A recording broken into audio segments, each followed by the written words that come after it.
Okay, I'll ask Commissioner Mortensen for his review of the minutes, please. I move to approve the minutes of the activities last week. We have a motion to approve the minutes. Any questions, corrections? I have no concerns. I see none, so we'll call for the vote. Those in favor? Aye. Aye. Also vote aye. Thank you. I'll run over consent agenda just so we know today we do have a public hearing at 9:30, so I'll try to be cognizant of that time and make sure we start that on time.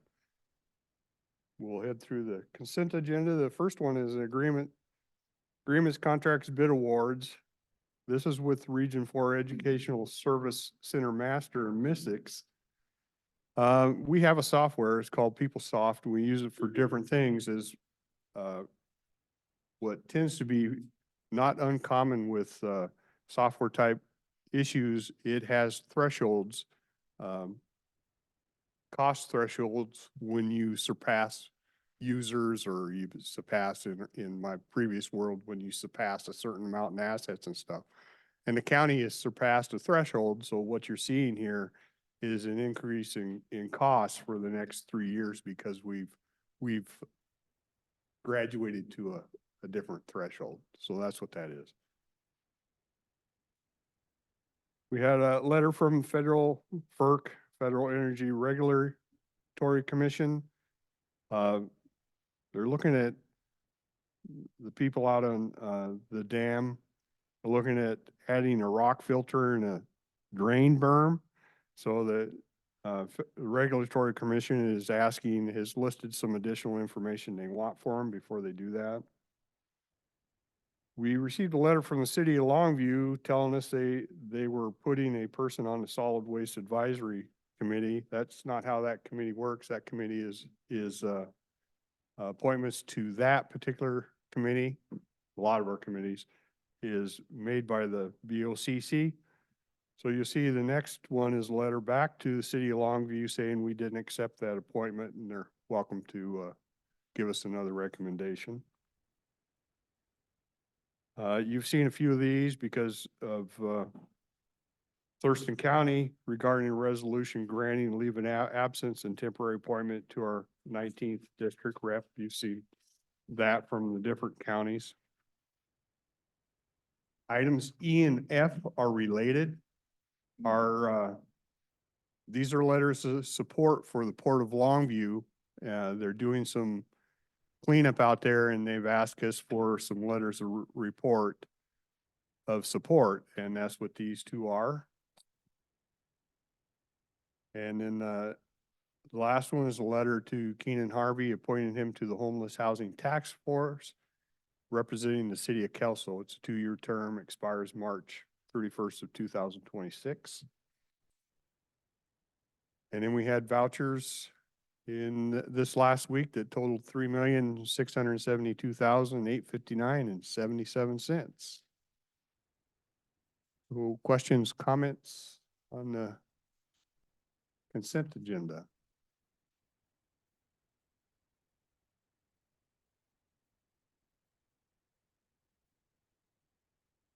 See none, I'll entertain a motion if you so desire. Mr. Chairman, I move that we approve the consent agenda as submitted by staff. We have a motion to approve. Chance for comments. Don't see any hands. Okay, we'll call for a vote. Those in favor? Aye. Aye. Also vote aye. Motion passes. Thank you. Under motion items, it looks like the Health and Human Resources show.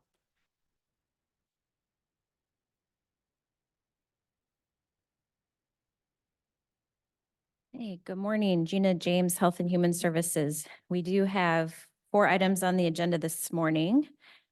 The first 3 items, items number 3, 4, and 5 are related. They are regarding coordinated entry. So we have three providers that we've been working with to help with coordinated entry. And emergency support shelter, family health center, and community house on Broadway. As a reminder, for folks in the room, coordinated entry is a referral process that we're required to have. There are some housing programs that are required by their funders to only accept referrals into those housing programs through this system called coordinated entry. And the county is tasked with making sure that that happens. As I mentioned, we've been working with these 3 providers and have had good luck in doing so. We have a variety. People are able to connect with who they work with or who they feel comfortable connecting with for coordinated entry. We see about 1,000 households connect with coordinated entry each year. This past year, we ended up doing 876, what's called a resource screening. So that's really just gathering some basic information, and it's sort of twofold. One is to help connect with just mainstream services. So if somebody says they're interested in behavioral health, then we might give them information on behavioral health providers in the community. The information we gather goes into the homeless management information system, and that's what we use to identify individuals for referrals when there's housing openings in certain projects. So last year, we were able to refer 133 individuals to housing programs. That's based on the capacity of those programs. So when a program has an opening, they reach out and say, hey, we need a referral. And then we look at who has connected with coordinated entry and make a referral from that list. The bulk of those referrals are for HEN, the HEN Rapid Rehousing Program, for that housing program. Let's see, we had some conversation yesterday about the funding source for these contracts. It has historically been document recording fees. We also have the ability to fund some of this work from our state contract. We'll be reaching out to legal to work on some language. What I think will need to happen is if we move forward and pass these contracts today, we would do a really brief amendment adding, and it would basically just be to be referencing the state contract. So anytime we are going to fund with a separate contract, we'll want to reference that contract to make sure the requirements are passed through. So I think what would end up happening is just a really simple amendment to reference the contract in that case. But I think it's allowable, and I think we would be able to do that pretty easily. Just for the audience, our state contract with Washington is about 4.3, somewhere in that area. And we don't usually utilize, it's a reimbursement type contract. So you incur the expense and you get reimbursed on most of that. We don't usually utilize all of that. So if we can free up some doc recording fees for other projects and utilize some of the expense out of a contract that we don't spend the whole funds on anyway, it seemed like it made sense for us to take a look at that. Yeah. Gina, you mentioned something called HMIS, Homeless Management Information System, Yes, and that information is operated statewide, correct. correct? Mhm. So that's a mechanism counties can use or coordinated entry can use to identify if people have qualified for services elsewhere in the state, if they're moving from place to place. Do I understand that correctly? Well, it is limited. So in Cowlitz County, for example, I can only see the programs in Cowlitz County or who's enrolled in programs within Cowlitz County. So I'm not able to see in other counties' programs. So I couldn't look in Lewis County and see if someone were enrolled in a program in Lewis County, for example.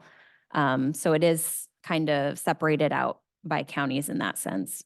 So you mentioned that the bulk of the assistance given to the folks is through the HEN program. The HEN program provides personal items or vouchers for personal items, rent vouchers and so on.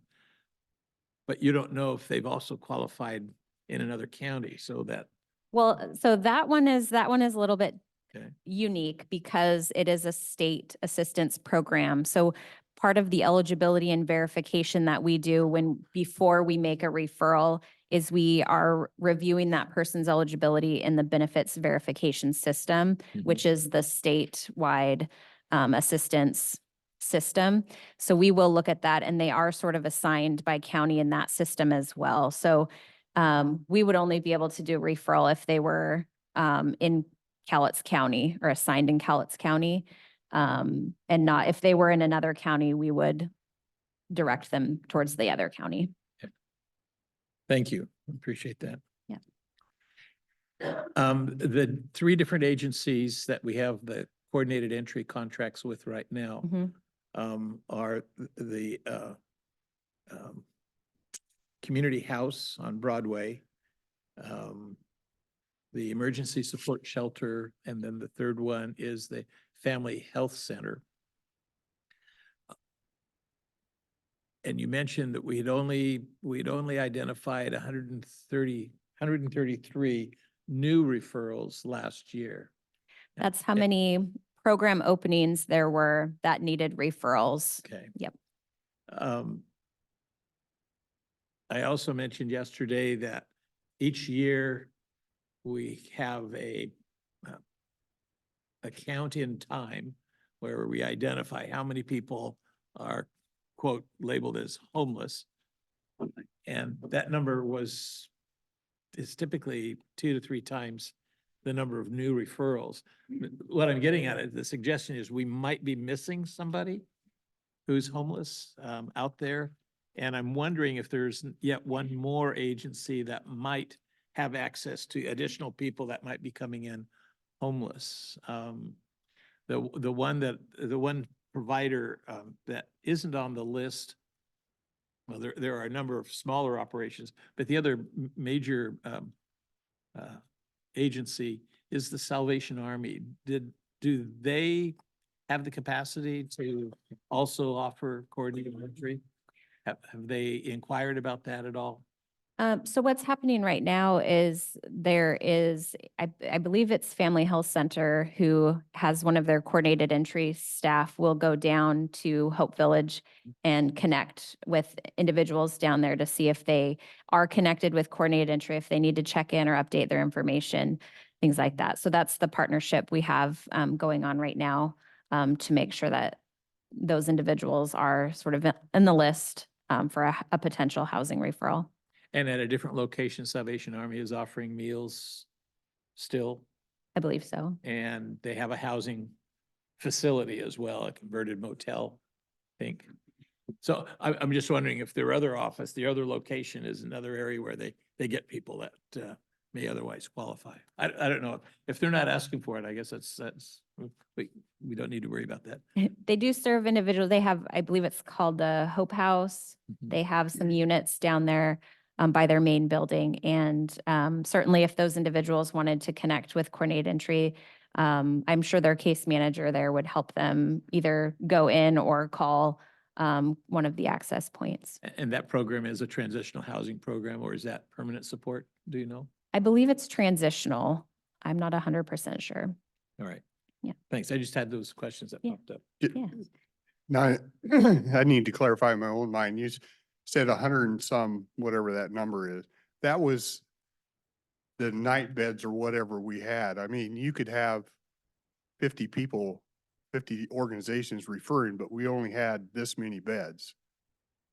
Right, Is so that how the- to read that? The 133, those were program openings in the projects that are required to accept referrals only from coordinated entry. And it's primarily the HEN program. There are many other housing programs in the community like Oxford House and even the Hope House that we were just talking about, Country Run. There's a lot of other housing programs that aren't required to accept referrals.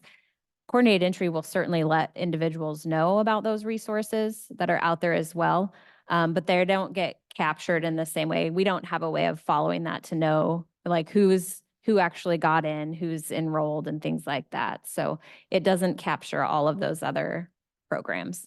Yeah, and I understand that. I'm just trying to, like, we had I keep forgetting the number, 153.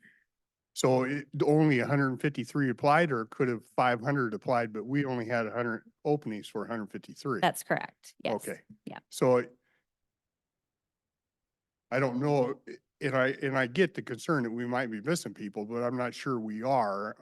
I don't think we had the bed capacity. Right. That number of referrals is because those programs had openings. So if there were more openings in those programs, then we would have referred more individuals. Yeah. So we know from their annual reports, Community House serves 600 to 650 people a year. Short term, that's more than their current capacity, of course, but that's over the course of a year. Same thing with emergency support shelter. They're helping around about last time I checked on their annual reports, their numbers were around 250. You add those two together and you've got 850 homeless people. And you mentioned we estimate about 1,000, 1,100 a month or a year. So Mhm. all total long, people are losing houses, for all kinds of different reasons. So, Mhm. one of the other goals for coordinated entry is to refer to treatment programs for those who have substance misuse, disuse programs, as well as mental health. And I know that most people accept the idea that those folks, many of the folks who are homeless, particularly the chronically homeless, are struggling with these disabilities. Do we have any follow-up to find out, once identified, are these folks who are getting assistance for homelessness are actually going to treatment and taking steps to make a change in their lives? Not through coordinated entry. No, they will share information with individuals about what agencies they can connect with. And they also often refer to services like foundational community supports, where they might be able to receive services from a case manager that can help follow them along and get them connected, make sure they get connected to those types of services. But that's not happening through coordinated entry.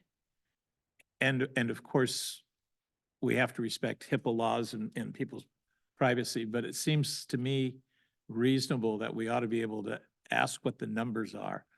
How successful is this attempt to introduce people to treatment as part of their, as part of the suite of services we try to provide to help them get into more permanent housing. Is that something that we can ask for to get the numbers, say? From coordinated entry, Or where would we from get? providers, I know it's not part of coordinated entry, although that's part of their referral service, isn't it? They will refer people to those services. Yes. It's the follow-up. It's hard to know who might go and connect, and then how do you keep track of that and know if they did or stayed engaged or anything like that, unless you're the one, providing the case management to that individual and they're sort of on your caseload. But I don't know, reaching out to treatment providers, and I'm not sure how we would be able to tell if someone, goes from coordinated entry or not. I'm not sure if they would have that type of information. Thank you. Appreciate it. So there are a lot of interesting questions. I'll start out with just saying I'm happy you're looking at alternate sources for the funding of coordinated entry. I look at the doc recording fees as intended to deal with first order homelessness. And the problem in the universe is that everything is intertwined, and we intertwine welfare and homelessness in such a manner that we can't ever extricate ourselves or really find out what is true or not true. We experienced some of this in the COVID era when some of us suspicious about, did the person die of old age or did die of this COVID-19? It doesn't help us to conflate those things. And as long as we don't make a distinction between those people that are homeless based on the policies that have been inflicted upon them. For example, despite what it might seem, rent subsidies will lead to homelessness. And then there are the self-inflicted ones where I really hung one over last night and again for the fourth time this month, and I lost my job as a consequence of that. And now I can't pay the rent. So there are all kinds of things. So I'm really happy we're trying to clean that up. If we stick by a first order interpretation of the funding sources, we can start to clean up some stuff. Next thing is just to understand, if I were to be a service provider and coordinated entry would point somebody to me for the bed, does that mean that if someone else came by, I could not take that person? It's exclusively through, okay, that's what I thought you said, just checking.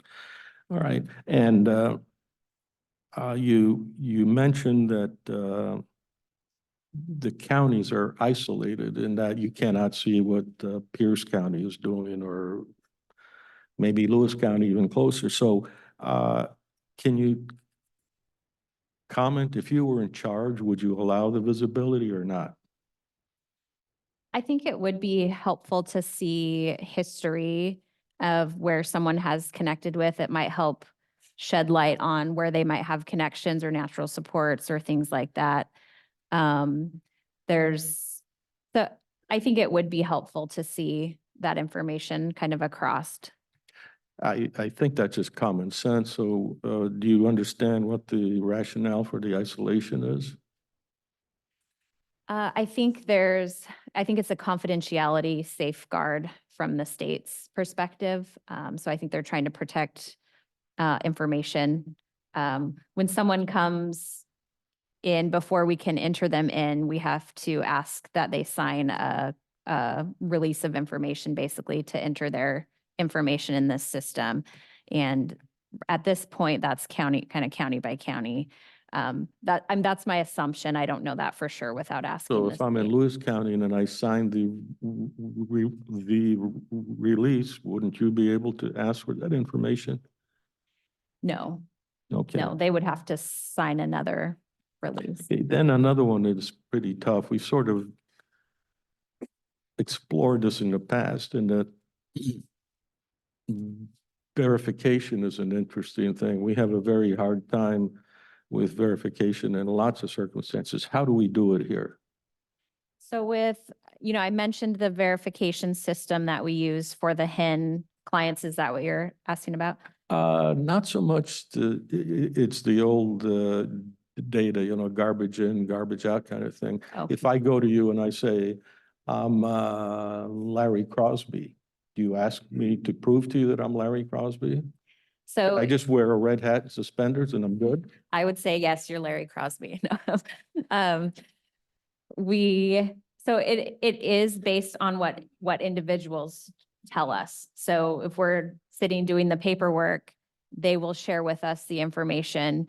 There is not a lot of digging and deep dive to, verify that someone's living on the street. We don't go out and Got it, right. see that. So- And so it is a lot of self-referral. Now, when it gets to making a referral to a housing project, there may be some more verification that happens. Sometimes there's income requirements, for example. We would want to verify that to make sure that we're making a good referral, so that someone's making the level of income that they're telling us. Yeah, and if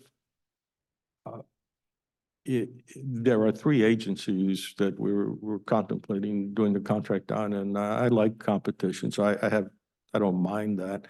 That'll lead me to another question if I'll write my notes, I remember it.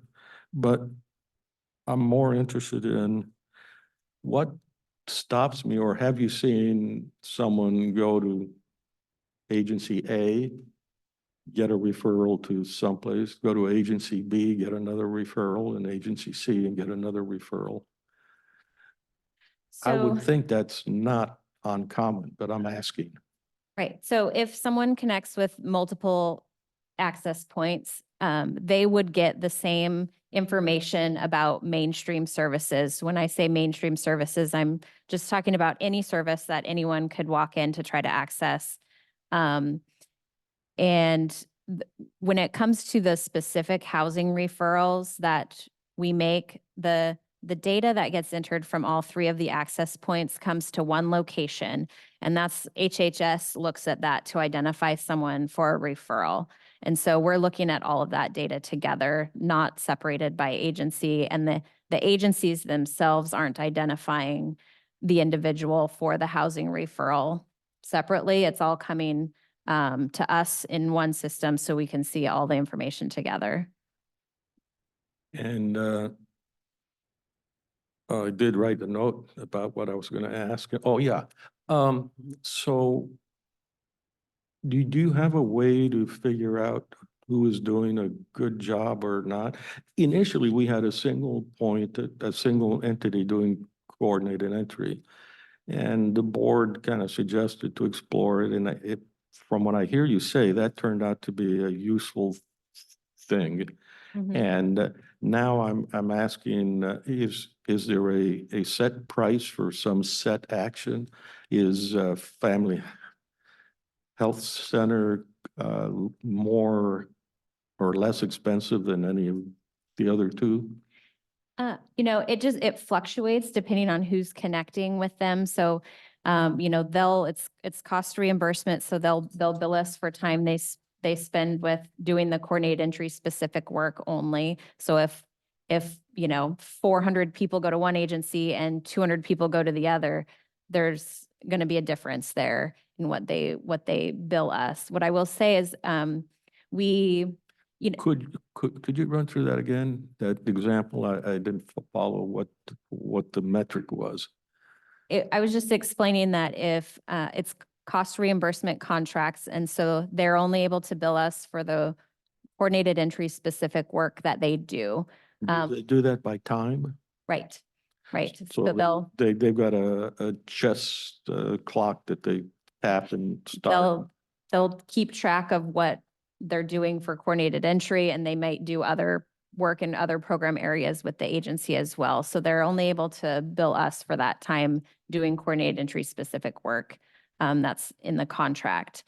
Okay, I got that. So in this case, if we know that from the $4.3 million contract, if with the Department of Commerce, if we don't spend it all, it goes back. That applies here too, or does this always get spent? No, it's often under actually. And so the contracts have just an up to amount, so they will never go over. And it's often under. So it just depends on the fluctuation of individuals they're connecting with. And then, some clients you can spend a half an hour with, and others might spend 2 hours in your office. So it just kind of varies in that sense as well. Right, but you've got enough numbers, so statistically you can say like, is 10% unspent usually, or? Yes. And it depends if there's staffing changes and some things like that. So, yeah. I think that's all I had. Okay. Thank you.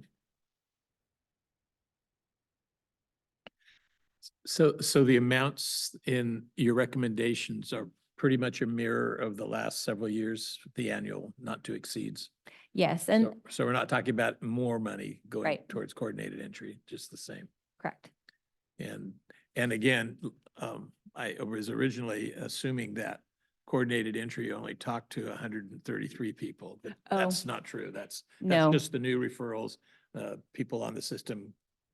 It's the 1,000. It's the Yeah, 1,000, it's the okay. 1,000. All right. And which of the three actually interviews the most?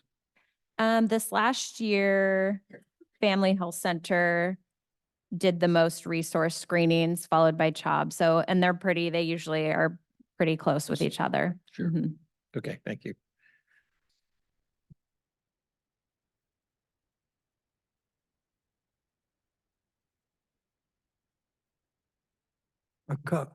Efficiency and a little bit of metrics here. I was just doing a little bit here. Here's $150,000 for this coordinated entry, and you talked about 153 new entries last year. I quickly add that up, it's 133. $1,000 apiece for just coordinated entry. No real service provided, just coordinated. So entry. that's what I just double checked with her. They're interviewing up to 1,000 people a year, right? That's correct. And the 130 figure was brand new people entering the system So the others are repeats, ongoing repeats, or ongoing. The, yeah, ongoing. the right. 133 is the number that were able to be referred to a housing project. But the others connect with coordinated entry, 1,000 people roughly per year. And they'll become aware of other resources in the community as well that they might be able to access. I think the concept of new people is confusing here. It's offered, the low offered is like 1,000 people and only 133 were successful. And You made a key statement confusing. If I was in private enterprise and running a business like this, I'd like to know what the heck is really going on, what the numbers are, what the success rate is. Are we getting better or getting worse? Everything we look at seems to be getting worse. And so some way we've got to make some changes to get a little better or a little better results. Well, we can't do that if we don't know what the hell's going on and if we can't measure it. So I'm just confused here is that you say we can't go to Lewis County, we can't check on these things. I think we need to be working a little further on understanding what the overall metrics are and the results are. And you say most appropriate community resources. That's what they refer to. Do you have a list of the most appropriate community resources that they're making these references to? We have a resource guide that we will give to individuals. It's about 7 pages and counting, that lists a variety of resources from food to laundry to behavioral health, transportation, anything individuals could want. And so when they connect with coordinated entry, they might specifically be asking for one of those resources, and we can just pull that out and say, here, here, here, these are the places you can connect with to try to access that service. Well, since we're paying for all of this one way or another, do you have a complete total list of what are the appropriate community resources for our county here? I can get you a copy of the resource guide if you'd like. Sure. Okay, if I can make sense out of it, that would be great. So anyway, then the final question is Cowlitz Family Health Center the new name for Love Overwhelming? Just a question? No. No, that's okay. Thank you. That's a pretty long-standing medical clinic funded by the federal government based on number of low-income people in the population. And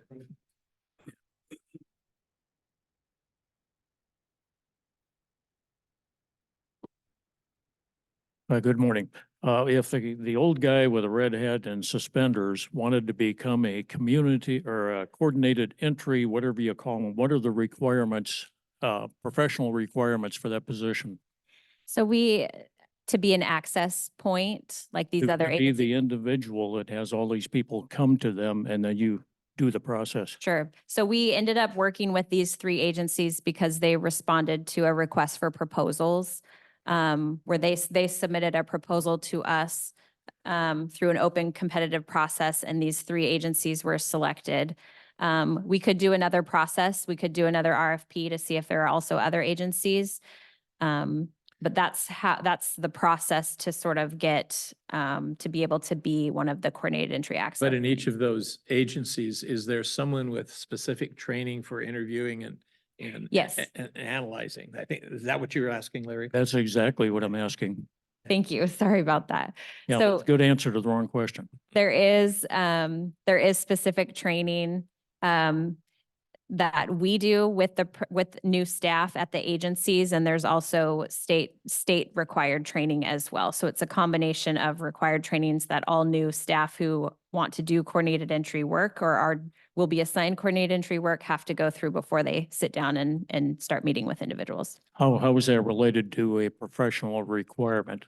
Like a doctor or, dental assistant? I mean, is it a specific category? There's not any educational or experience qualifications connected to being able to be a coordinated entry provider or staff. You just have to go through the required trainings and be able to complete the tasks. Well, I might come right down. This sounds easy. My next question is, do you do professional level background checks on anybody on all people that come into the system? No. You do know that when we did background checks on the people that were the original 111 from Camp Alabama, we got the records, we did the background checks, and I can't remember the exact number, but between 30 and 40 of them didn't even give the right names. Mm. Yeah, they were fakes. Mm. How many fakes Interesting. do you have? I don't know. That's the problem.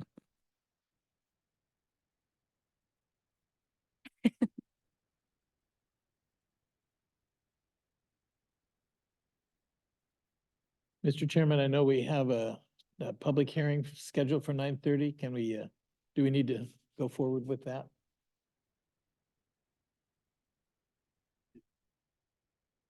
If we're ready for a motion on this, I wouldn't mind getting this vote out of the way, do that and interrupt, and you have to stick around for the last one. Okay. Okay.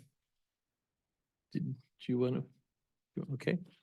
Well, Mr. Chairman, I move that we go ahead and renew the contracts to Family Health Center, Community House on Broadway, and Emergency Support Shelter for continuing the coordinated entry program as requested by staff, extending the contracts with no additional increase in the maximum amount available. Okay, we have a motion. Looking for hands or any additional comments? I'm seeing none. Call for the vote. Those in favor? Aye. Aye. Also vote aye. So we will put the next item after the public hearing, okay? All right. Okay, we're gonna move to public hearing on building and planning.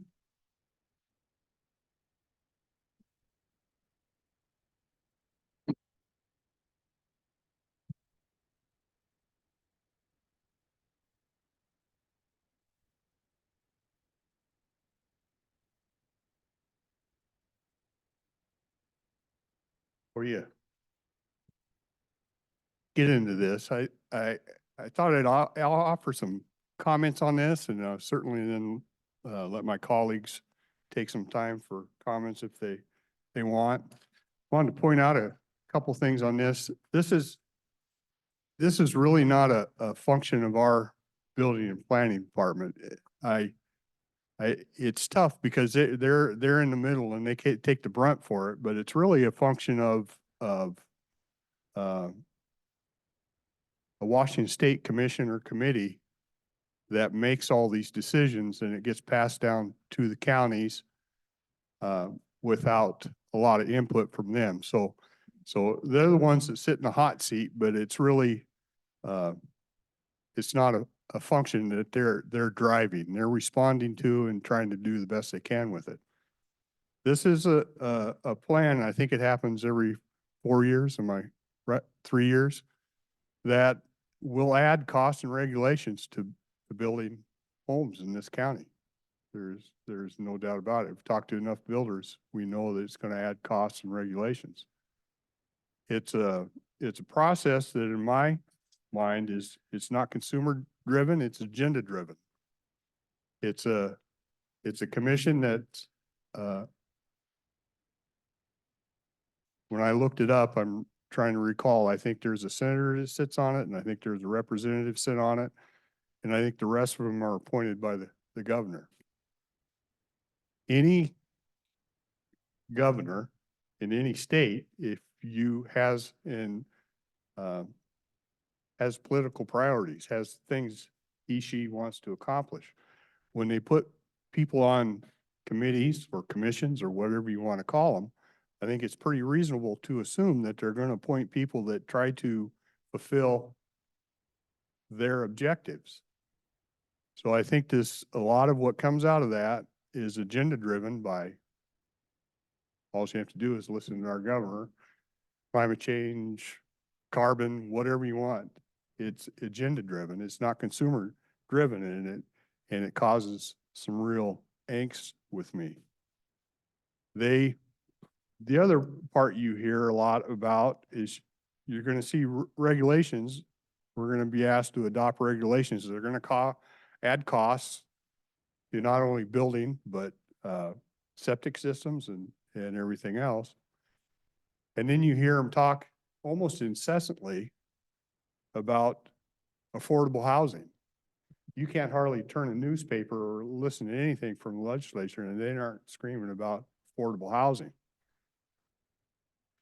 The trouble with their definition of affordable housing is, I'll tell you again, I believe it's agenda driven.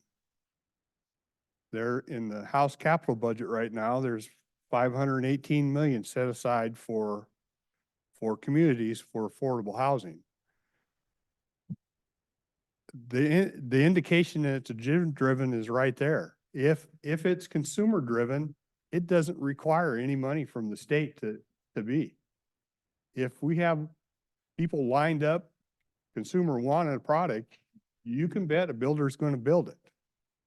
So what these programs are to fund things that are more agenda driven. Yeah, they want them in urban areas. They want them in your cities, and they don't want you out in the rural. They want you in the cities. They basically want you in, I would call it, in multi-story bird cages, and you can get money for that.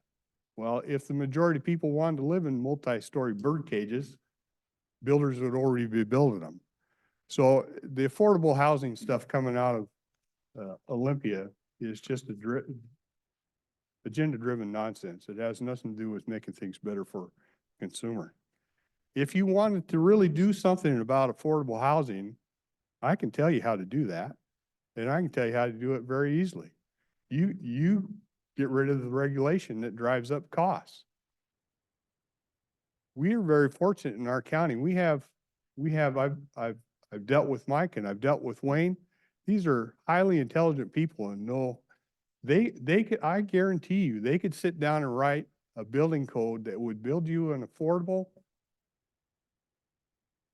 structurally sound home that would last for decades with reasonable maintenance and care. And it would not cost an arm and a leg. If people want to add the bells and whistles, they can do that. But we have the ability right here to write something that could actually make affordable housing and do that. So I just, they don't see affordable housing in the same way we do, is what I'm trying to tell you. We look at it and we say, what's best for the consumer? They look at it and they say, how can we drive our agenda? And it gets disgusting to me. So the real question today for me is not really a debate on this policy. It's how serious are we about actually trying to provide some affordable housing for our citizens? How serious we've got it written in our plans. How serious are we about that? Do we stand with citizens and drive ordinance based on citizen needs and freedoms? Or do we comply with mandates because we're told to? Do we comply with mandates because it could involve litigation to the point of county and personal? Do we comply with mandates because of the unknown costs of doing that? Does it affect, do we apply with mandates because we don't know what it does to insurance or mortgage? I mean, how far do we bend? And I'll tell you, I had an email from our, I love our council. I think they're super intelligent. Basically tell me today, I have no choice. But if those of you who know me, I don't answer to Olympia. I answer to somebody much higher than any of that. So, to me, that's the question. That's the debate today, is where do you want to go? And how much pain are you willing to incur to get there? Because it's more than just, there's no reason to take any anger or anything out on these people sitting over here. They're told what they're supposed to do and they're trying to convey that to us. So it's not a debate that building and planning is trying to screw you. They're not. It's a debate on when you fight back against Olympia and you do the right thing for your people, or is the right thing complying because it saves them money or it saves them litigation? I don't know. It's the debate I think that needs to happen. But we're here to look at this. So I'll get off my horse, and if my colleagues have things they'd like to add, they're more than welcome. Yeah, I'd like to address that. In large part, I agree with the chairman. There's some distinctions, but staying at the level that's fairly high. I had previously spoken this morning and talked about the conflation of things, and that earlier it was the housing and the welfare system, and not having clean boundaries in there makes for a mess. Well, if we put some common sense here, we see that we've got basically two categories of people out there that build homes. The developers, the big housing tract homes, and the mom and pop homes, and we apply the same rules to each of them. That doesn't sound unreasonable until you realize the different pressures that they're under. The big developers, the pressures they have is time is money. To the mom and pop, they have more time than the money, and they've got the personal relationships with grandma and so forth. And hence the ADUs came along and so forth with help. But as long as we continue to let the people that are big developers influence the building code, mom and pop have very little choice. They're going to have to come along. And the time factor is so important to the developer, the big developer, that they don't care whether you add another $5,000 to the cost of a house. They just want to get the house built and done now so they can move on and do it again. Mom and pops don't have that. So then that probably leads me into the next statement. In the Art of War, Sun Tzu explains that there are battles to fight and battles not to fight. And the real wisdom occurs in not fighting a battle when you don't have the proper advantage in order to prevail. And that's where we are here.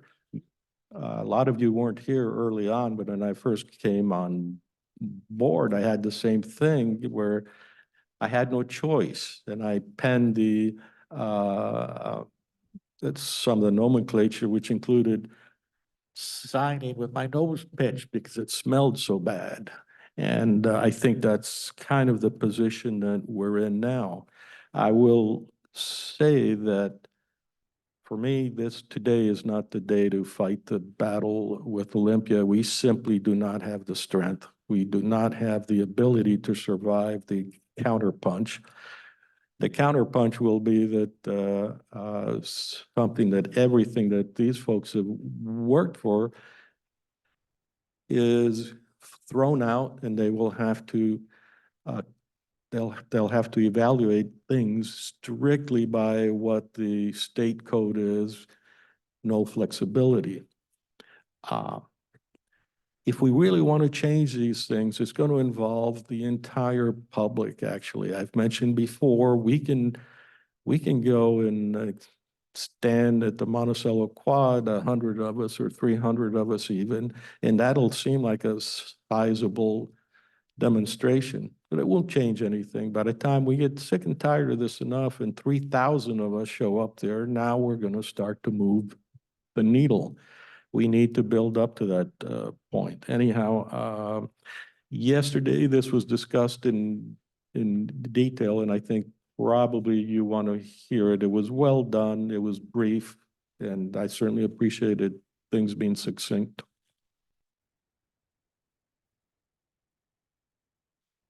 Everybody's looking at me. We have been battling the unnecessary rules and regulations. One of my favorite ones are the sinkholes that are now a part of all apartment house complexes. They're just sinkholes. And they're supposed to be stormwater collection basins. Usually take up to about a quarter of the lot size of an apartment complex. There may be some areas where that's important, where there's no other way of collecting the drainage, but that majority of people in Cowlitz County who live protected by dikes already have a collection system for stormwater, and that's totally unnecessary. We can't seem to get the rules changed. One of the other areas that drives up costs in developments is if you want to provide affordable housing and follow the rules and apply for a government grant to assist in cutting your own personal costs, in the fine print, you can't pay wages at whatever agreement you can make with workers. You got to pay the prevailing wages. And then contractors say that automatically raises the prices. So there's a lot of those requirements that come down to us. We can fight. Having said that, though, I think some of the good news is that part of this proposal does allow Cowlitz County to put our stamp of approval on certain things. And and we're going to hear a little bit about that in terms of making the processes for contractors clearer and easier to comply with, because surprisingly, the state code sometimes leaves stuff out and is confusing, and we can fix those kinds of things for our customers. We can also provide exemptions for certain groups of people that we know how to build and meet all of the codes and are building things all the time. I'm thinking about folks at the main industries. They shouldn't have to get a building permit for every single little thing that they do. They know what to do correctly, and they do that.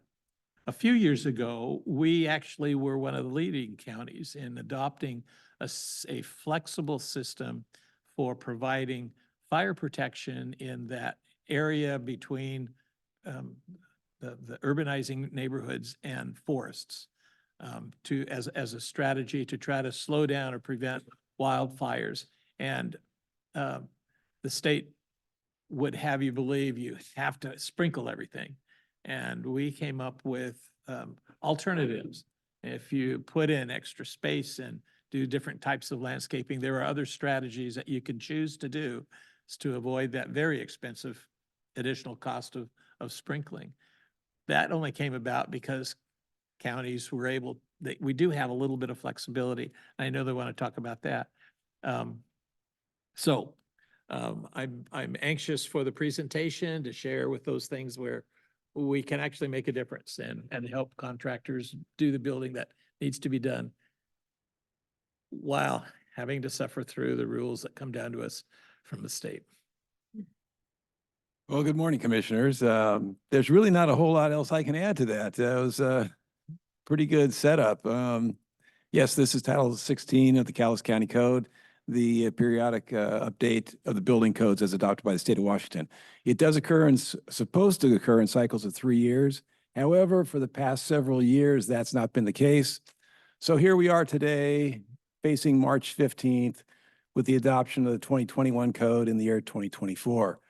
And as you mentioned, yes, the intent here is that while we're required to enforce the code, it's to the community's interest if we can be responsive to the needs of the community. And that's what the county code's all about, is to listen to the community and see, make determination where we can make accommodation while remaining consistent with the code. And you'll find that that's what the county code reads, is those areas of enforcement, violations, means of appeals, addressing exemptions from permits, to protection from fire.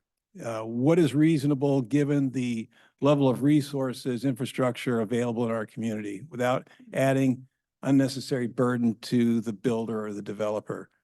So that in essence is what the county adoption is all about. And, you know, we're not required to adopt the code, but we are required to enforce the code. I know it seems kind of counterintuitive, but that's the nature of it. So it's best that we can adopt something that includes some flexibility, you know, unique to our county. A question. What happens if tomorrow you decide you're not going to enforce anything but common sense rule regulations? So there'll be 1,000 check boxes that you don't check. And let's say the board supports you in that and you do exactly that. What's the consequence? Well,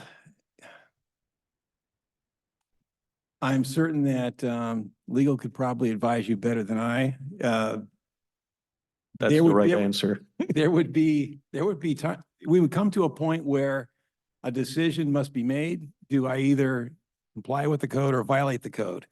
For instance, ultimately, a building may have progressed and then suddenly the curtain drops and I'm unable to issue a certificate of occupancy, which I would find at my doorstep very quickly, the homeowner and the mortgage servicer as to why they cannot obtain their concluding documentation.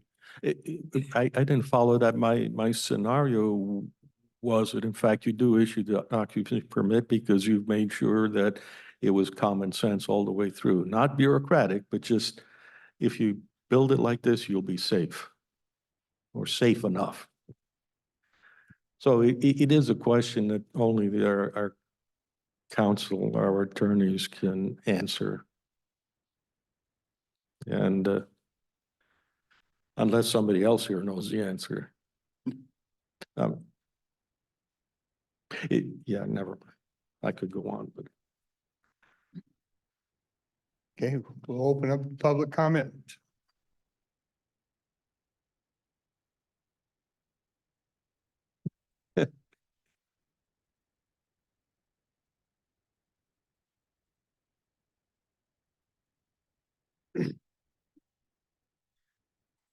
I know throughout here, there's a whole lot of things that say code compliance agency is not adopted.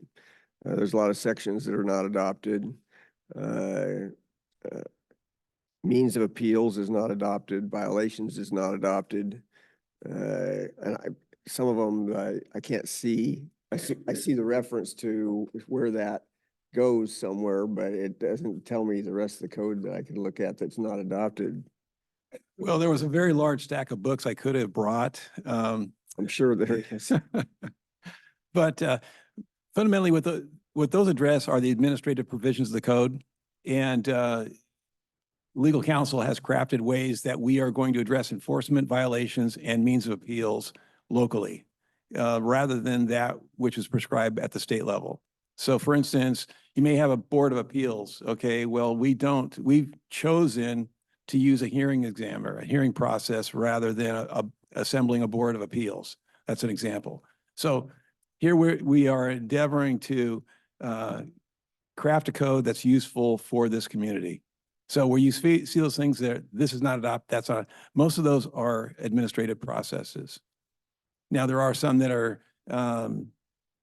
unique to a particular aspect of the code, whereby we found that there is something that can be done better, and we have the authority to make that decision administratively. So in the building process, somebody comes and gives you plans and you approve them and they get a permit. And at what point do you do inspections? And then my big question here is, after the building is up, 5 years down the road, do you ever follow up and make sure that that site is still in compliance? Or is it a done deal once the building gets put up? Well, I'm not certain. I believe that a homeowner would be very interested in us coming by and making periodic inspections of their house. No, once it's done, it's done. It's the responsibility of the homeowner to maintain it. And the key document is the occupancy. of Yes, that. it's issued a certificate of occupancy that demonstrated on this day, on conclusion of the construction process and the inspection process, it was found to be in compliance with the code. Now, do they remain that way? Not So always. for a home, how many inspections would be involved in that process? That varies, typically 15 to 20 inspections. There are some mandatory inspections that the code specifically requires. And then there are those inspections that we may implement because we find that there's a redundancy of failure. Early on, there was a lot of failure with water penetrations through buildings. And this was because of incorrect applications of new materials. As technology evolves, new materials are introduced into the building trades, there is that learning curve of proper installation. And so we may emphasize inspections in that aspect for a while. Another one was adhered applied masonry veneer. When that was brought to, the marketplace, a lot of people wanted it. There weren't a lot of people who knew how to install it.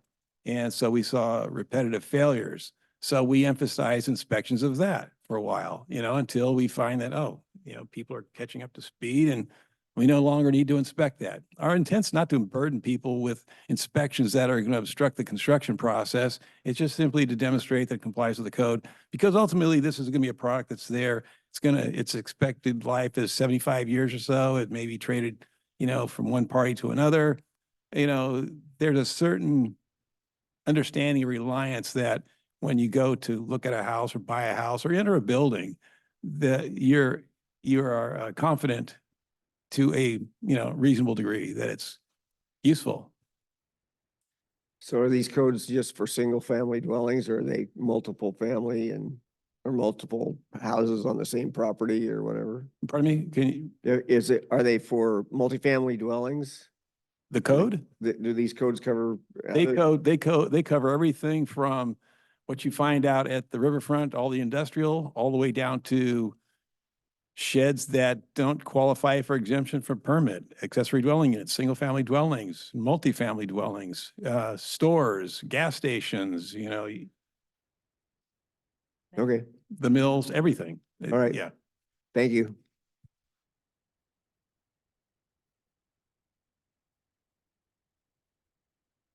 Hi, this is more of a personal thought because we're planning on building a home. About 10 years ago, we sold some property off the front part of our pasture and to a wonderful couple. When they built their home, the then person that would come out to inspect, and this word international really gets to me because they had to make their home tornado proof.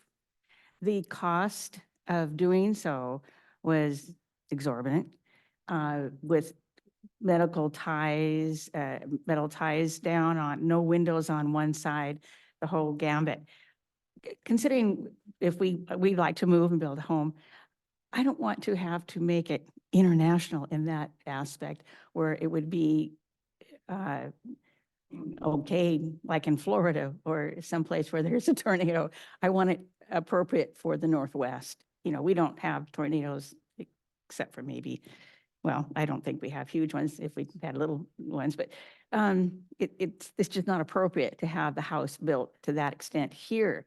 So is that some sort of a problem that, okay, it was at that one time and now we don't have that restriction? Because I don't want to face that when I build a home. I don't want to have it to be appropriate for every part of the United States and every, snow level for the back east. I don't want it for it to pertain to my house now that I build. Well, the term international simply refers to the body of codes that the state has chosen to adopt. The International Code Council writes the variety of codes. They're adopted in many states throughout the country. Thus the term international code. It extends beyond the borders. As far as specific design requirements, There are local requirements. For instance, you mentioned snow load. We have a table A in our county ordinance that references snow loading, ground snow load factor as a function of elevation. And it progresses obviously as you get higher. There are identified wind regions and the wind speed associated with that. Those most aggressive are along the riverfront. And these factors are used by, say, the engineer to design the building, structurally. And they will apply their best science, knowledge, and practices to arrive at a conclusion. Engineers tend to be somewhat protective, conservative when they create their design because obviously they're putting their stamp on it. So and remember, they must also comply with the code. So what an engineer may have designed 30, 40 years ago would be And well, I'm just saying what they would have designed 30, 40 years ago would have been vastly different than what you'd find today, simply because of the requirements that imposed upon them as well. so perhaps maybe that requirement that they had, the Kinseys do, would not be in effect now if we were to build a house. It depends on where it's located, the size of the house, the height of the house. There's a lot of variables to be considered. I would have to have a specific example to review to understand. Okay, and what you were referring to a little earlier was that if we, after we got a permit and the specs for the house, and we presented to the county and he said, well, we have to do this, this and that, we could appeal that and say, well, you know, that particular item maybe is would be overdone and we wouldn't have to be quite, I mean, we could appeal whatever decision would be made on the Well, house. the review process is largely a discussion, you know, because there's infinite number of ways to build the mousetrap, so to speak. I mean, you know, adjust here, make adjustments there, you know, so the review process occurs between the plans examiner and the designer, and it's a matter of coming to agreement as to what works, what's cost effective. If there's a better or simpler way to do something, certainly. Great. Thank you very much. You're welcome.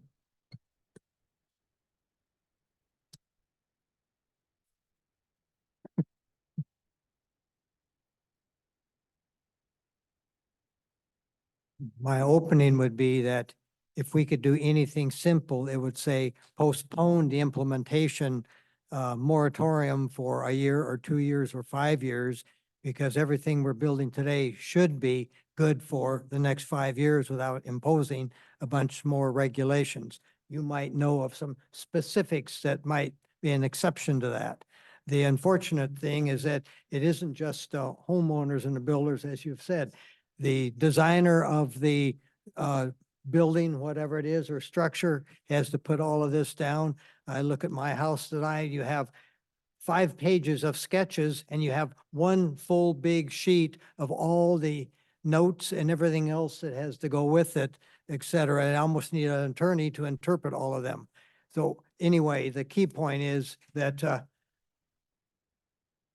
as you said, mandates. So if our governor mandated wearing masks to go into the house, then we would probably be addressing that to find out, is that mandatory or not? And we would say, no, that's not mandatory. So it gets back to, I'm hoping that in the meetings, we can discuss some of the details that go on to all of the criteria for these buildings out of the International Building Code.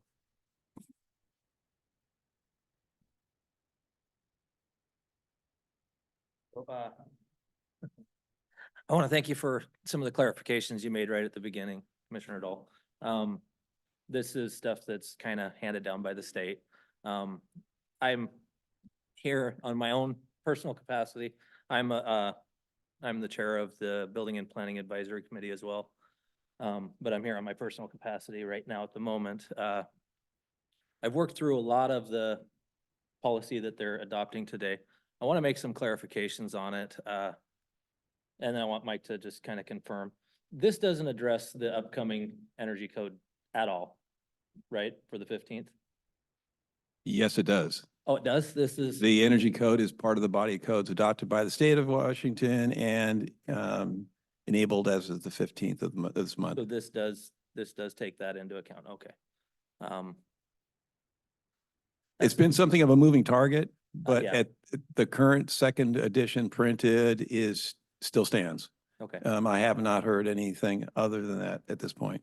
Okay. So it does pull that into play. Yeah. It does, urban fire, wildland stuff, we work through that a lot and, it provides some very necessary or some very beneficial clarifications. I do want to just, I guess, on my part, add that we've, worked extensively and kind of listened through the work that Mike has been putting forward on it, and I do appreciate the battle that they've been up against on this. It's not been, anything that I think anybody's desired to have to do. So, I personally think that with what we've been handed, it's about as good as I think we could do with what we've been handed. So it actually has my support on the county level. So that was it. Appreciate that. And also, the BPAC is where, we discuss ideas, is there something specific that maybe we're not seeing? We don't want to develop blinders and not be responsive to the needs of the community and the builders. So, BPAC serves that function very well. So Mike, you used that acronym BPAC. Probably there aren't too many Oh. people who know what that refers to and who's on it. Good morning, Commissioners. Tracy Jackson, Director of Building and Planning. It's the Building and Planning Advisory Committee, and it consists of 9 members within the community. There's stakeholders, business people that represent different aspects of building. We've got soils, we've got building, we've got environmental, we've got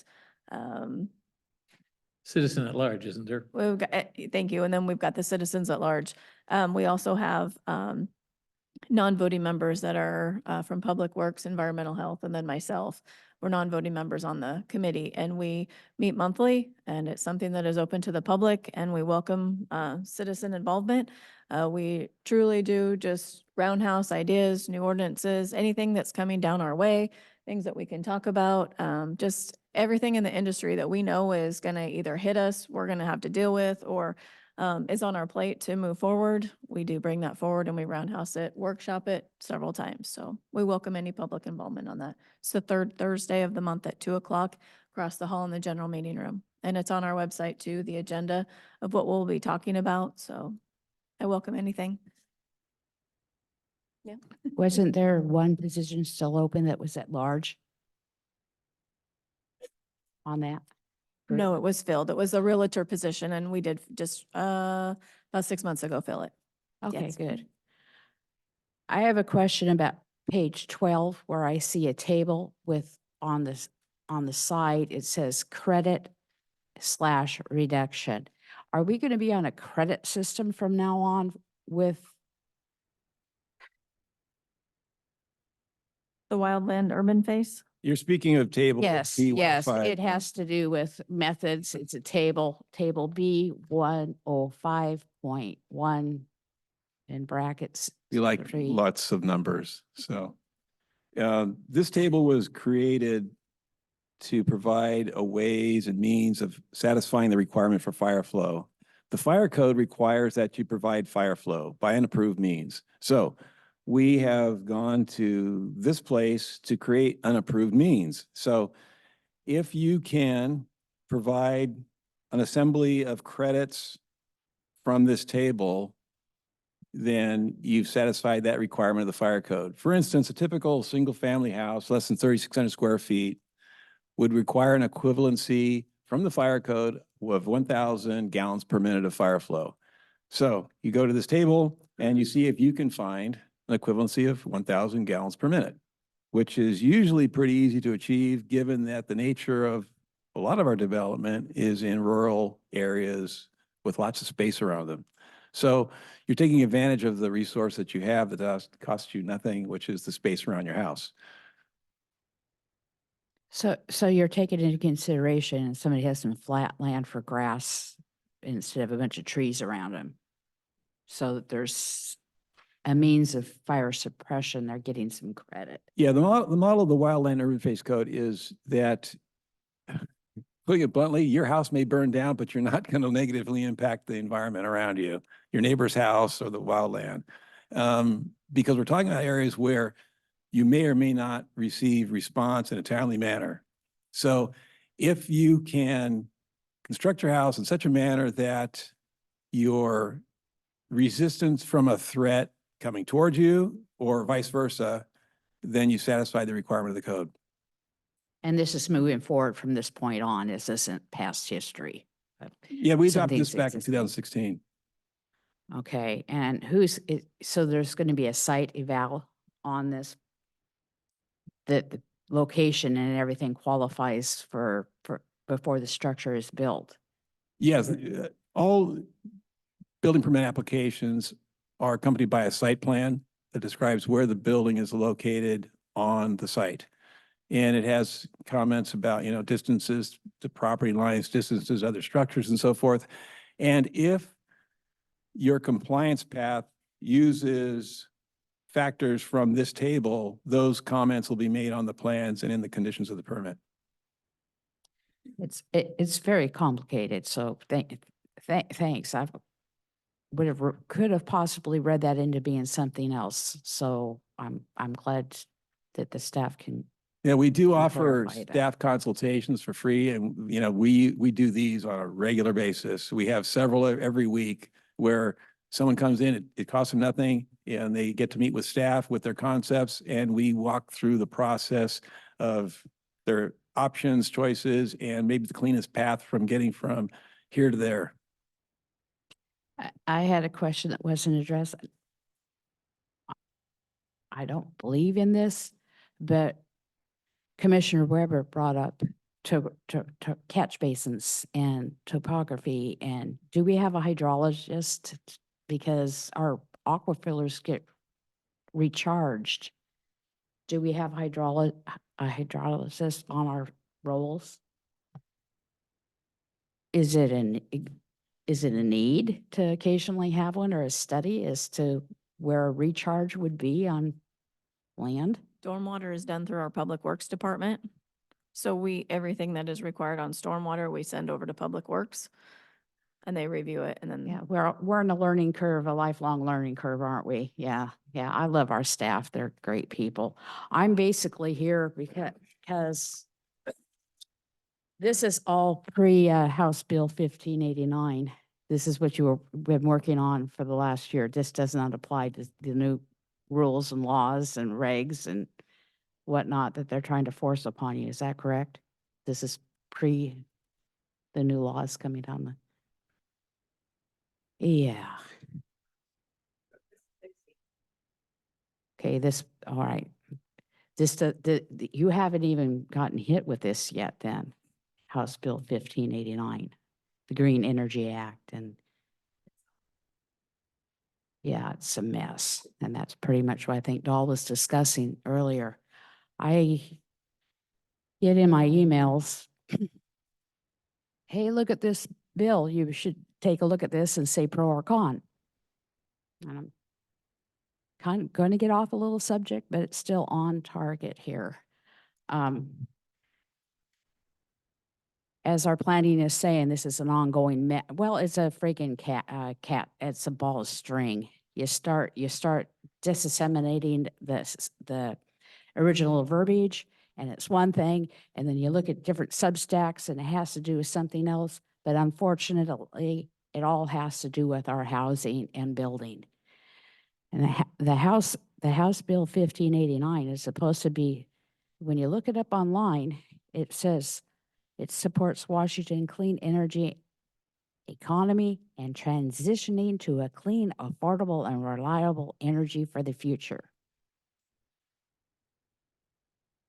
Yeah, okay. And then one of the substacks, apparently, I haven't had the opportunity to look at the whole bill, but here I go and look it up in another place, and 1589 would ban gas companies that serve more than 500,000 customers, specifically Puget Sound Energy, PSE, from connecting new natural gas line hookups to new residential and commercial buildings, with limited exceptions for certain manufacturing, medical care, correctional and military facilities. Now, the deal is a lot of the rural people have propane and natural gas. It's very economical, and our PUD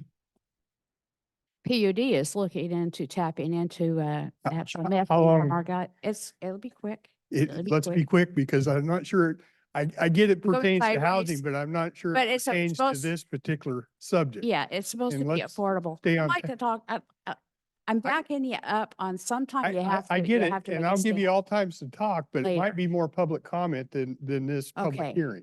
Okay, all right. Well, it doesn't apply to this particular. The energy code, yes, it's part of the body of codes under adoption. But it's not in here. Yes, it is. Okay, so it does apply. Where does it, where are you meeting these qualifications? The for energy, this latest the bill? content of the energy code is not published here. It just simply says that we adopt the 2021 version, except for the administrative provisions. Okay, so that is the past one, not the one that's coming up right now. Well, it's coming up. It's the 2021 energy code as written by the state of Washington is in effect as of March 15th. Okay, but the bill that you just passed for the gas portion is this year, 2024. So you haven't addressed, you're not on that one, you're on, we're past. We're on the 2021, not the 2024. Correct. Great. Yes, as time goes by and we move to future codes, I'm sure it will be as you described. And something this like is that. what I want to talk about later, but I wanted to clarify that this is past what you've already worked on. Yes. So just a quick question, consultation used to have a fee with them. They no longer have a fee attached to them? Staff consults? Yeah, consults. Yeah, the staff consult process is, there's no fee. Okay, and there was something in the past where I could pay you $75 if I remember, and I would get, When we first created it, yes, but. so we we're did away talking the with it. same thing, no fee. Correct. Thank you. Okay, so previous speaker kind of talked around what I saw happening yesterday. So it's the energy code that we can't amend. That's what you said yesterday, correct? No, we can't. Can't touch that. And it was that energy code that had gone from 6 energy credits to 8 energy credits. Well, And it started that was with, the basis for the significant rise. That was your word, significant rise in the cost of building a house. right, each year, each adoption cycle, it seems they add 2 credits to the table. It was 5, then it was 7, then it's, let me see, last time now it's 9, so it was 7 before that. So for a typical single family house. Right. So, and that's really kind of the core, I think, of what the problem is for us here is that the regular building code part of this is building code. Correct. You know, they haven't made any dramatic change in that exactly, have they? I mean, it's, when you use the term significantly rise the price of housing or building a house, you are mainly referring to the energy code. The feedback I'm receiving from contractors is the energy code. Yeah. It's ways and means of accomplishing those credits. The technology becomes more expensive. So, then it was tossed around a little bit yesterday, the SEPA hearing, you know, a way to maybe at least have a pushback would be to call for a SEPA hearing. That was your idea, I think. Is that right? Oh, I did mention that yesterday. We discovered though, the March 15th deadline is not postponable. So we can have a hearing, you know, and talk about it, but going back and doing a SEPA for that doesn't change that deadline. Contractors need to know what the rules are. They don't need the uncertainty. Hmm. And, yeah, unfortunately, you didn't hear me mention it today because it's not going to serve the purpose of making sure the rules are clear as the contractors Need it to be. need. Yeah, so. Okay. So really, we're really griping about the energy code. That's the one. Yeah. I think that's what we're up against right here. It's an unamendable, you can't touch it, energy code. Okay, just to be clear. If I could get clarification. If I look at the energy code, I'm going to end up with, what's the term you just used? 2 credits or, Yeah, the credits represent options. right. And so if at the end I choose something and present to you a plan that says I'm 2 credits short, you cannot issue me a permit to build. Is that correct? Well, personally, we never say no. Okay, We thank you. we look for ways to get you there. Right, and I think that's for a shameless promotion of Tracy Jackson. That's an attitude of can do rather than can't do. Somebody comes to you, try and show them how they can do what they want, but you can't guarantee that they can do what they want without additional cost. True. Okay. Commissioners, and thank you for that statement, but I'm only as good as the people that you surround yourself with. So respect to my staff by all means. He's making this happen.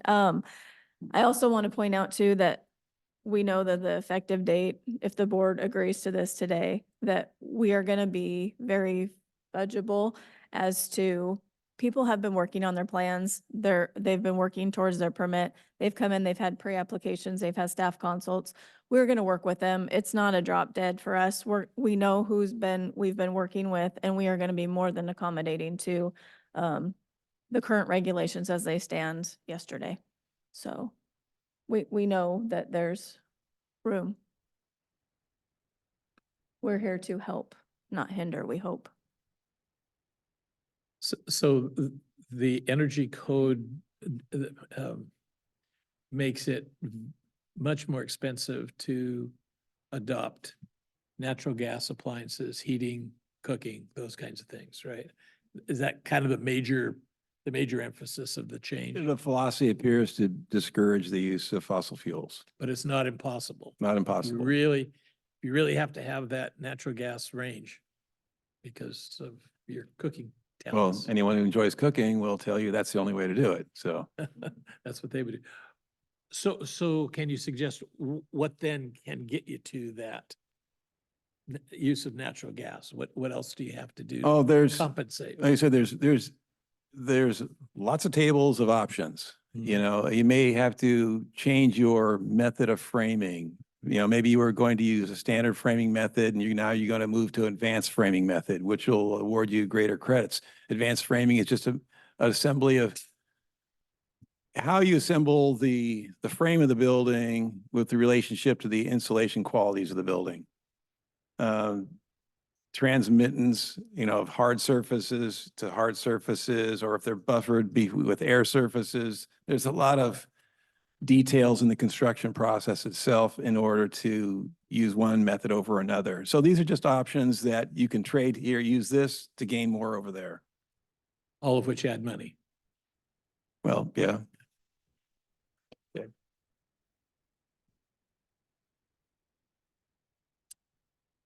And was anything?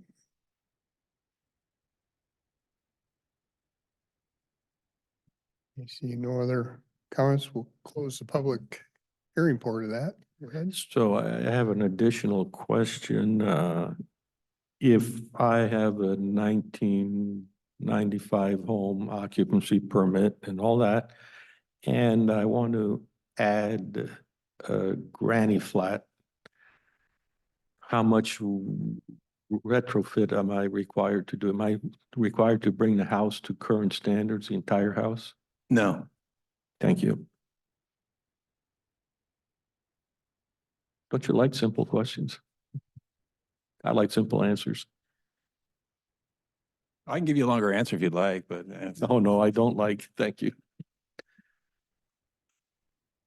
So, Mr. Chairman, I move that we adopt the updated building code ordinance as has been discussed past few days. Okay. We have a motion on the floor. Any other questions, comments? Not seeing any. We'll call for a vote. Those in favor? Aye. Aye. Best I can give you is abstain. Wait, you could hold your nose. No, Never mind, I'm only, when do we quit bending over? yeah. Thank you. Thank you. Commissioners. Okay, thanks, guys.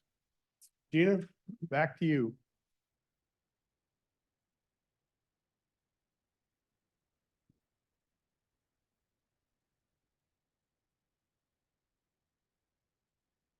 Okay, thank you. Gina James, Health and Human Services. The last item that we had on the agenda today was a contract amendment with Dr. Krager.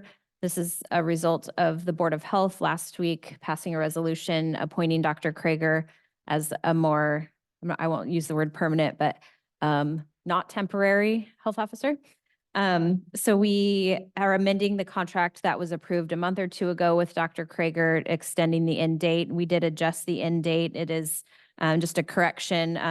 On the agenda, it still says through December of 2025, but we did adjust the end date. So it now says, the contract amendment says December of 2024. So it will go through the remainder of this year. Yeah, I like the work the Board of Health actually did on this. I'm pleased with that. We're spending less and we have a person pretty much dedicated to us. So I think it was good work and I appreciate your guys' help on it.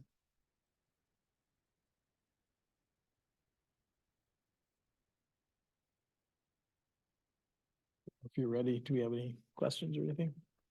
Yeah, if you have questions or something on it, or you want to entertain a motion, we can do that too.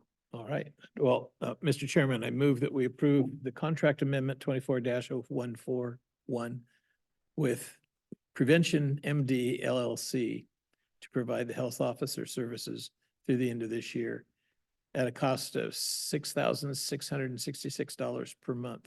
And that is the company that is Dr. Krager. Yeah. Recommended to us by the Health Board. Okay, we have a motion on the floor.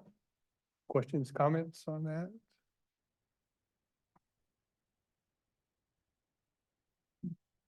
Seeing any? I don't see any hands. Call for a vote. Those in favor? Aye. Aye. Also vote aye. Thank you. Thank you, Gina. So, do I want to tackle this or not? I just wanted to point out that we are stuck with many difficult decisions. And we talked about, certainly in the Board of Health, the fact that we are constrained. There's a hierarchy of health officers and all that. And yet, at some point, we have no choice. So we go ahead and we agree on something. It should not be interpreted that we would endorse the RCWs that mandate these things or the idiosyncrasies that come down from Olympia. That a fair statement? Yeah. There's very few I endorse. Correct, but you have a lot of choices, unfortunately.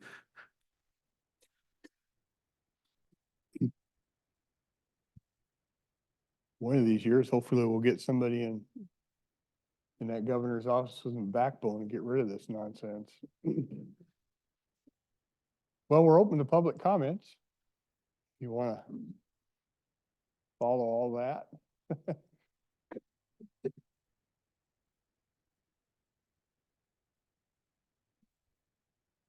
I'm with you on getting a decent governor. One for the people. So when it comes to affordable housing, what is going on is they just go about business as usual. rent out homes, let's say for apartments for 1,500 a month, not necessarily this area. But they set aside some of the units so they can rent them out as subsidized housing and come into compliance for having affordable homes. So there's a way around the system, and the verbiage coming from Olympia is just however they want it, it's just phenomenal. It's double speak. All right, now I'm getting back to the House Bill 1589. The You clean said, energy, the the clean number energy, again, 1589. and has that passed this current session? Apparently, Yakima, an individual I saw a statement that the gas part of it did pass.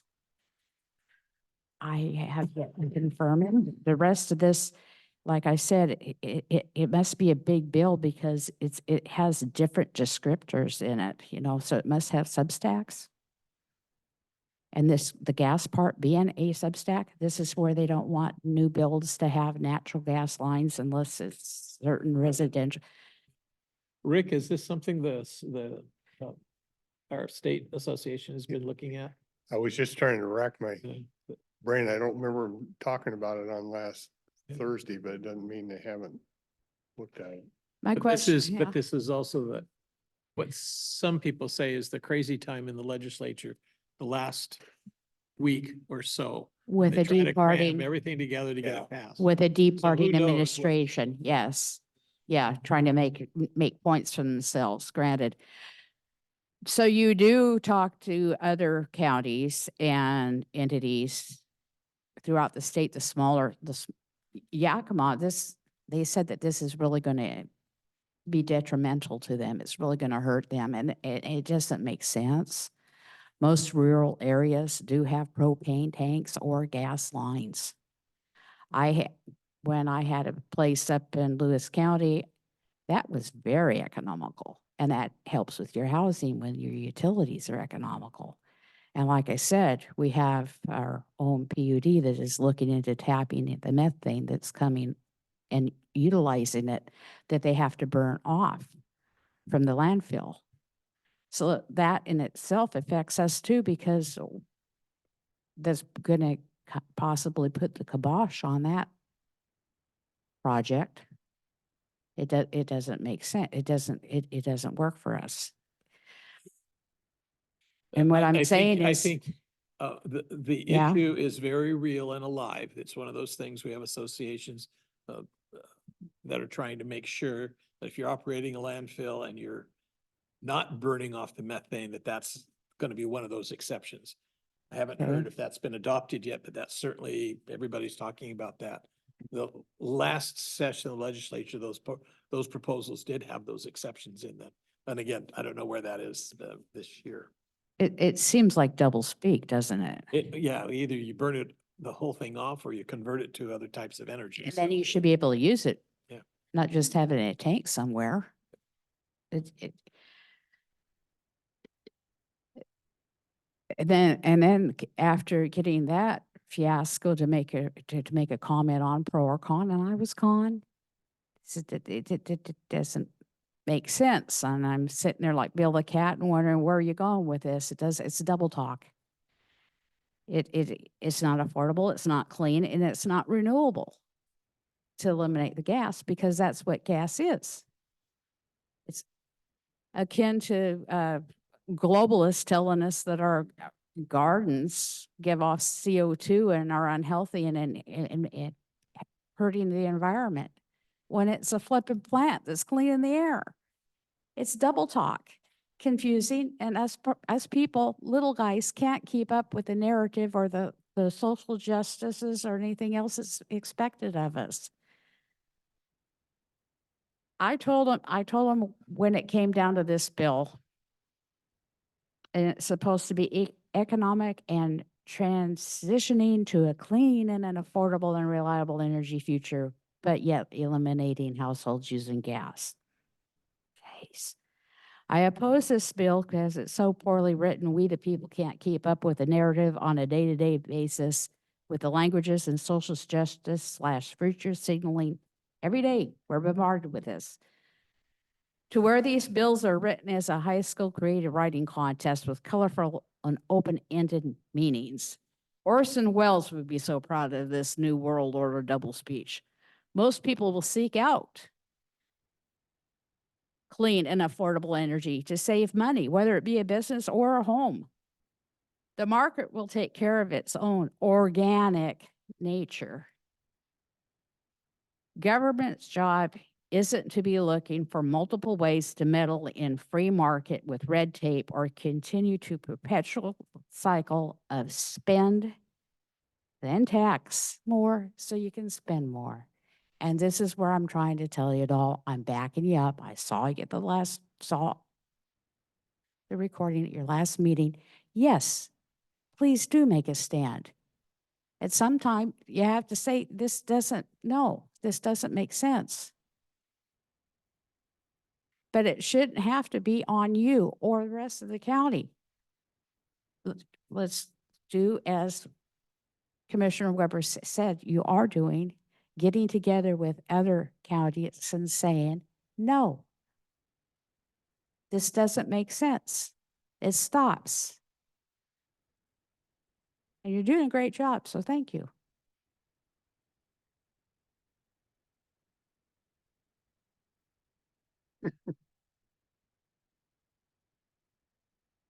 You didn't wear your shirt today. Excuse me, sir, yeah, is that a collared I- shirt? I was getting one that said, how did we put that yesterday?